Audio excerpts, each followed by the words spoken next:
This is in the 1967 built Falls Church High School gym lobby. We cherish the past as a reminder of simpler times. This wonderful corduroy jacket from the 1950s. When we measured our lives by moments, not memes, and forged friendships in person, not online. The bobblehead from the 1960s. For 1977 graduate Craig Day, the creator of this display of keepsakes, housed at his alma mater, sharing history is about more than transporting us back in time. This is the nourishing system, the root system that helps the tree keep growing. But without the stunning speed and power of social media, we would not be here to share a new chapter in this school's lore. We are coming full circle. All right, y'all ready? Our fun begins 60 miles due west of Falls Church at Royal Family Bowling Center in Front Royal, Virginia. It's where 1974 Falls Church High grad Mary Kenny, formerly Mary Swink, Nice 10-pin. enjoys a pastime she's played most of her life. I bowl 2 days a week, and if I could bowl more, I would. All right, little Brooklyn. Kenny can now afford to bowl when she wants. I need a steering wheel. But it wasn't always like that. Oh, definitely was a struggle. There were times when we had to either share or do without.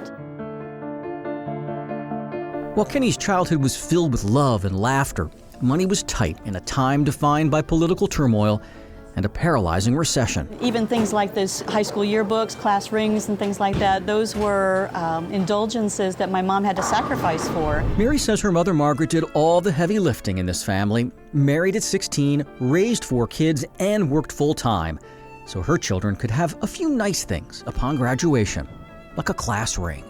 But ironically, about a year or so after graduating, while on a date at a bowling alley in Maryland, Mary took off that ring and placed it in a bowling ball bag for safekeeping. When she returned, it was gone. The fact that I lost it was heartbreaking, and like I said, it hurt. I didn't want to tell her that I had lost it. Queen of the Nines. As the decades rolled by, Mary gave up on ever seeing her ring again. Which brings us back to Craig Day. So the tassels, these are the graduation tassels that each class had. 74 is right here. There's no such thing as lost hope. At least in terms of Jaguar family. In February, this package from Muskegon, Michigan arrived at Falls Church High School. Someone had just mailed a ring from Michigan that was for a class of 74 person. Day went right to work, posting on Facebook alumni pages if anyone knew Mary Swink, the name etched inside that ring. And I'm not a big Facebook fan, but boy, Facebook worked this time. My sister's friend recognized our last name right away and said, "Hey, isn't this your sister Mary?" Mary's sister called with the glorious news. The level of excitement is almost hard to express. The next day, the sisters met Day for lunch, the ring missing for 45 years, back on her hand after only about 45 hours of searching. And I wish I knew more about the backstory about where it's been all this time, because there's not a scratch on it, there's not a mark on it. It's as perfect as the day when it was brand new. That just amazes me.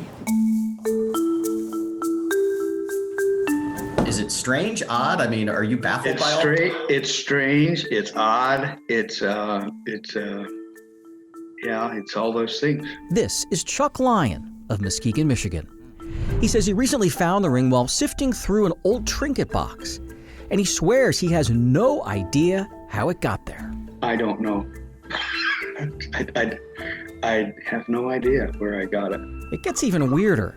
Lyon attended the University of Maryland and lived in the D.C. area around the time that Mary Kenny lost her ring. His father also worked for 25 years as an executive for the bowling giant Brunswick, and visited bowling alleys all across the country. She lost it where? She lost it at a bowling alley in Maryland.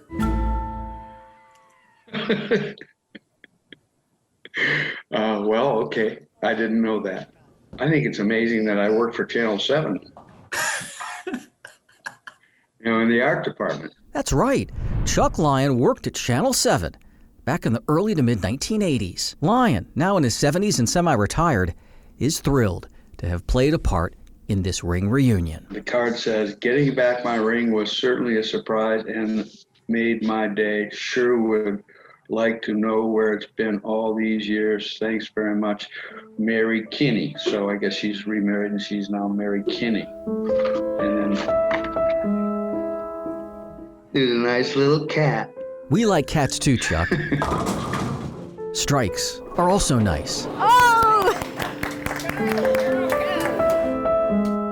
Even better, when the enduring symbol of your mother's sacrifice and tenacity comes back into your life.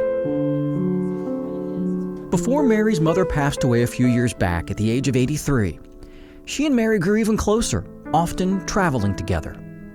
Mary believes, since there is no earthly explanation how that ring found its way back home, that it was heaven sent. And what's the coincidence that now, after all this time, it turns back up? And it's had my name engraved in it all this time. It could have come back at any time, but it came back now, and it sure means a lot.